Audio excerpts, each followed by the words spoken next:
tusikubaliane. Alhamdulillah, tuliona mfano mzuri juzi kwenye maandamano hapa. Pana watu walikimbilia huko msikitini na pikipiki zao walitolewa hapa. Mashaallah, rijalu da'wa, watu waliofahamu da'wa waliwafukuza hapa. Toa pikipiki yako, toka hapa, takifujo hapa, unakimbilia huko. Tulete balasis. Tairi zililetwa mpaka mbele hapa, hazikuchomwa hapa, zikaondolewa na vijana wetu hapa. Jazakumullahu khairan, Allah walipe khairi. Hayo ndio mambo ya kuyafanya, wafanye huko, sio kwenye eneo letu. Sasa kama haya mambo yatawauzi, si watatuvizia, watafanyaje? Sasa watakufa kwa malaria tu, yani wewe ufe na kuhara tu, lakini waogopa kusema haki mtadhuriwa na watu wa batil. Almubtil, mtu wa batil tumnyamazie. Wallahi tukinyamaza watu wa haki watapata jeuri watu wa batil.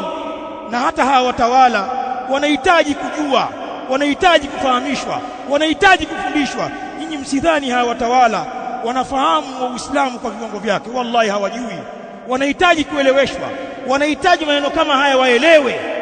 Tuzungumzeni haki kwenye viwango vyake. Tumeshindwa kabisa katika maeneo yetu, upumbavu usitokee.